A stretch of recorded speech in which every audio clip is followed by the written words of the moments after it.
Hi, my name is Mark Whiteman, and I run a little games company called Draken Games, which produces print-on-demand war games and role-playing games. I just thought it might be a fun idea to create my own YouTube channel so I can talk to you guys about my games, maybe give you some insights into them. Hope it's of interest to you anyway. This is my first video, as you can probably tell. The equipment's quite basic as well, so please bear with me, I'll do the best I can. The game I'll be talking about in this first ever video is 1875, Mars Attacks Essex, and this is the free game that comes with Catalogue 10. My catalogues, since Catalogue 4, I've been producing a free game with my catalogues, just to make them a bit more interesting.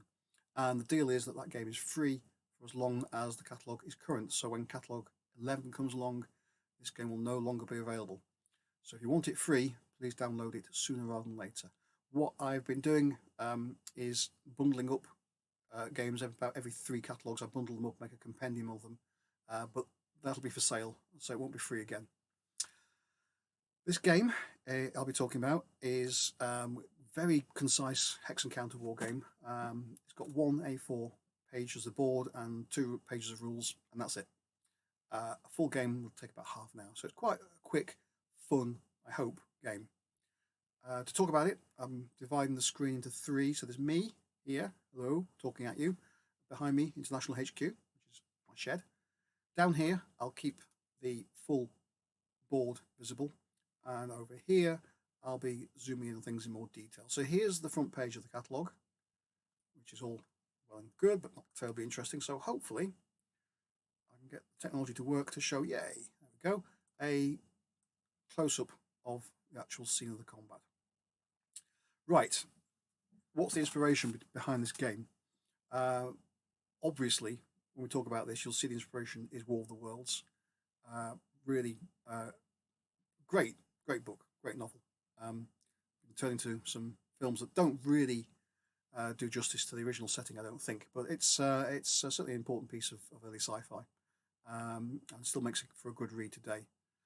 This is not a War of the Worlds game, for copyright reasons, as much as anything else. It's inspired by it. It's set actually about a quarter of a century earlier. So that's my rationale for making the Martian fighting machines a little bit lower tech. They're big and clumsy and they're easy to hit. They haven't got the black smoke weapons that were in the book. They have got heat rays, but the heat rays aren't quite as devastating as they are in the books. Okay, so that's the setting. It's a War of the Worlds type setting. The inspiration for the rules came from an earlier game of mine, Hex and Counter Victorian War Game, which I sold the rights of to an American company called Tiny Battle Publications. And they're marketing it as Dorking 1875, the German conquest of Britain. Really pleased with the job they've done on that. Great production values. And you can buy that game from them as a download or as a physical printed product.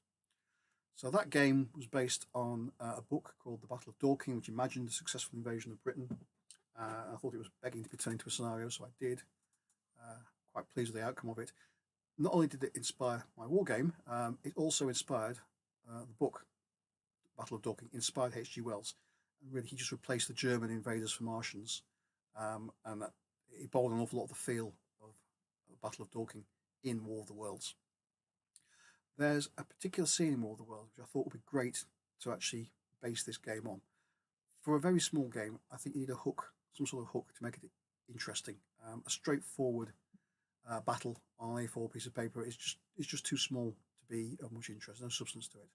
So the hook in this case is a scene in the book where the narrator's brother is trying to get himself and 2 ladies he's looking after to safety, and they are fleeing through Essex, which, if you're not familiar with the UK, is sort of north and east of London, on the northern shore of the Thames estuary.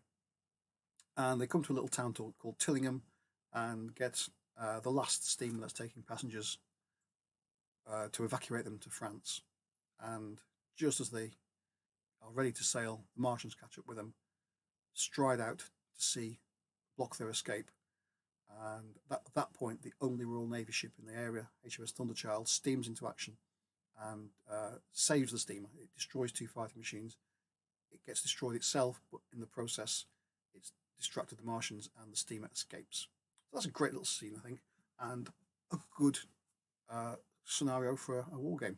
So in this game, one of the major victory conditions for the British player is to get the steamer to safety. And that means, of course, a major objective for the Martian player is to stop that happening. Here's the board. Look at it in a bit more detail. Like I mentioned, it runs west to east. You've got the pale green is land. Obviously, the British land units can only operate on land, and the British ships can only operate at sea. The Martians, because they've got big, long, striding legs, can do both.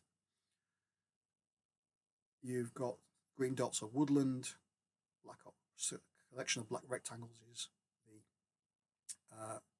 the villages and towns, and you've got rivers that run, that's a feature that runs between hexes. But you've got two little lines there crossing a river. That's a bridge, and all these terrain features have impacts on movement and combat, as will be explained in the rules. Over here is the sea. You've got three types of sea. You've got shallow sea. Shallow sea, the Martian tripod fighting machines can stride in with no problem. There's no penalty of movement there. You've got mid-depth sea, sort of a medium blue. The Martians can operate there, but at quite a penalty. I think a -2 penalty. So they can walk in that water, but it slows them down. And then you've got deep sea. That's too deep for the Martians to operate in. The British ships, but we've got two ships on the table. We'll explore those ships later. But the British ships can operate in deep and mid-depth sea and can't go into shallow sea. Okay. The Martians start down here in the southwest corner of the map. And they're really going to be progressing across to the east, destroying as many British units and trying to get to the passenger steamer and stop that if at all possible. Let's look at the counters. Hope this works.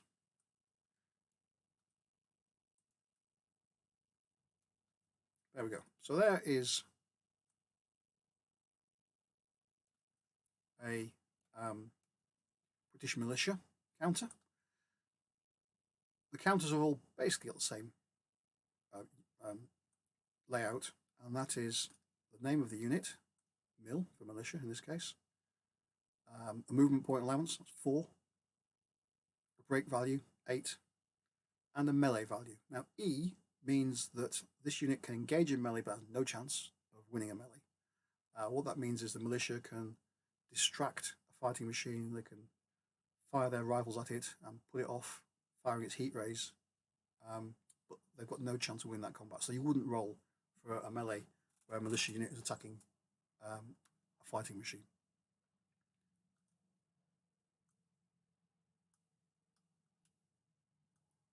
There we see the other side of the militia unit. If they get disordered in combat, you turn the counter over, and a disordered unit can't move.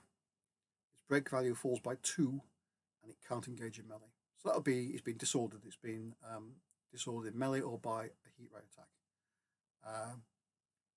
If the break value in melee is exceeded, or if the heat ray attack scores a high enough roll, the unit is outright destroyed and removed from the board. But there's an interim status which is disordered. We'll have a look at some of the other units as well. We've got, he says, give through his list of units.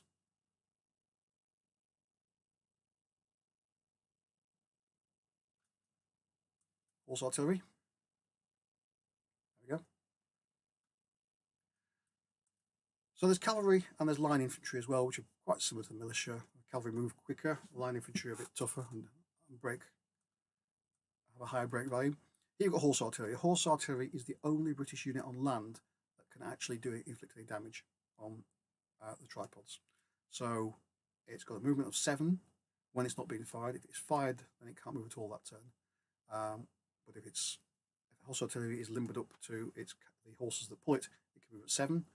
It's got a break value of 7, so it's quite weak in combat, as you might expect. It can't engage in melee. However, despite that, it's a very powerful unit for the British. It's a unit they would like to stick around on the battlefield because it does have a chance of actually damaging the Martians.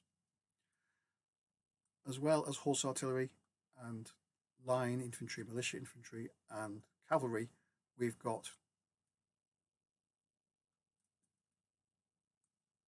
a battleship. HMS Thundercloud. The name is obviously a nod to the Thunder Child.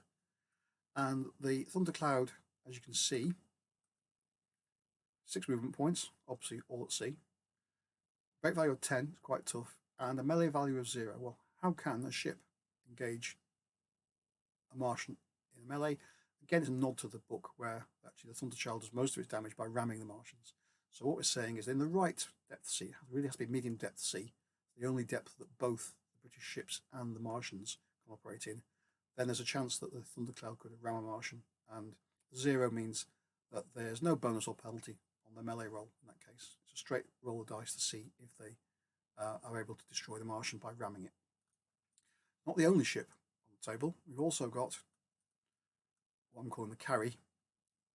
The Carry is a bit of a nod to the name of the narrator's wife in the rock album version of War of the Worlds. Carry is a steamer. She's slow, 2 movement points. A substantial sort of steamer, although it's old and obsolete. It's going to take a little bit of sinking, and it could also ram.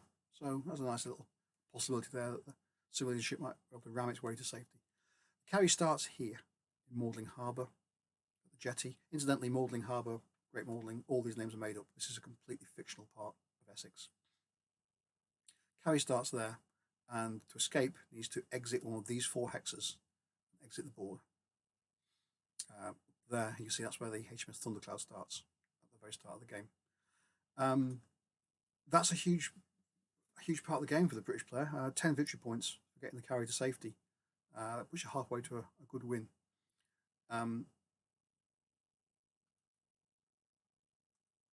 Against that, of course, the Martian player has got 3 of these TFMs, as I call them, tripodal fighting machines, which, as you can see, have got 6 movement points, break on a 10, and +1 in melee.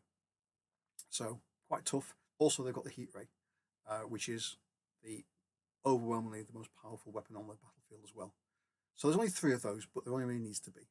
It's a pretty fair fight, 3 versus about 9 British units plus the Carry. It's a fair fight. For the large units, the fighting machines and the ships, they can actually exist in a damaged state. So here's there's let's leave it where it was. There is the damaged state of HMS Thundercloud. This is where a hit has done more than disorder the ship but has not destroyed it outright. There's a damage status, and there you see its speed is halved. It's not tough. It's easy to break, and it suffers a melee penalty, so it's not as effective at ramming anymore. The Carry can also survive in a damaged state, and also so can the TFMs. So there's a damaged TFM. Again, speed halved, now a penalty instead of a bonus on its melee rolls, and easy to break. So the idea of the game is that the Martians progress from where they start on the southwestern corner of the board. They're moving up. The British really are aiming to get the Carry to safety and inflict some damage whilst they're doing it. Why wouldn't the Martians just get within range of the Carry and just shoot their heat rays at it constantly? Over time, they're going to score a hit. Well, because the Martians don't know the Carry is a target until she starts moving, and the Carry is not ready to move until turn 6. So the Martians aren't allowed to engage the Carry till turn 6, and that gives the British the chance to get some units here, slow them down, maybe actually destroy them, 1 or 2 fighting machines.